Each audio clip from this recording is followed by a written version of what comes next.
ব্রাহ্মণবাড়িয়ার নদী, খাল, বিলের কচুরিপানা থেকে উৎপাদিত হচ্ছে জৈব সার এবং এই সার উৎপাদন করে জেলা জুড়ে ব্যাপক সাড়াও পড়েছে। অন্য সার থেকে এই সারের গুণগত মান স্বাভাবিকভাবেই ভালো হওয়ায় আগ্রহ বেড়েছে কৃষকদের। পাশাপাশি এর দাম অন্য সার থেকে প্রায় অর্ধেক কম হওয়ায় চাহিদা বেড়েছে স্থানীয় সার ডিলারদের মাঝে। এই জৈব সারের গুণগত মান ভালো হওয়ায় কৃষকের কাছেও চাহিদা বেশি। ব্রাহ্মণবাড়িয়া থেকে বিস্তারিত শফিকুল ইসলামের পাঠানো প্রতিবেদনে।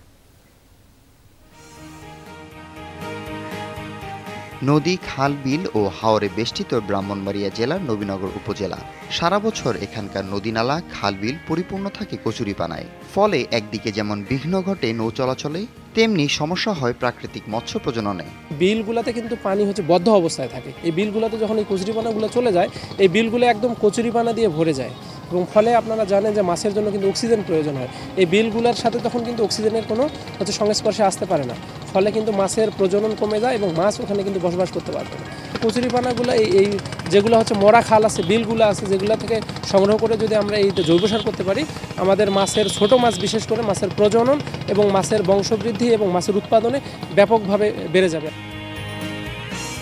এমন অবস্থায় উপজেলা প্রশাসনের পরিকল্পনায় নেওয়া হয়েছে এক ব্যতিক্রমী উদ্যোগ। কচুরিপানা থেকে উৎপাদিত হচ্ছে জলকমল নামের সার। এমনকি বাণিজ্যিকভাবেও খোলা বাজারে বিক্রি হচ্ছে এই সার।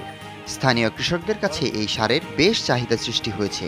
আমাদের উপজেলা সার বীজ মনিটরিং কমিটির মাধ্যমে আমরা তাদের প্রত্যেকটি বিসিএসসি সারের ডিলারের দোকানে একদম শুরুতেই আমরা জৈব সার কর্নার স্থাপন করা বাধ্যতামূলক করে দিয়েছি।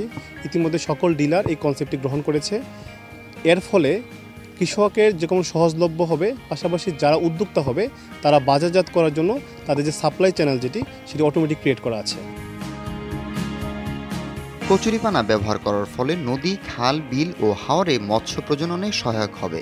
সারটি জলকমল নামকরণ করে নবীনগর উপজেলায় বাজারজাত করা হয়েছে। উপজেলার ২৬ জন ডিলার জৈব সার কর্নার স্থাপন করে তা বিক্রি করছেন।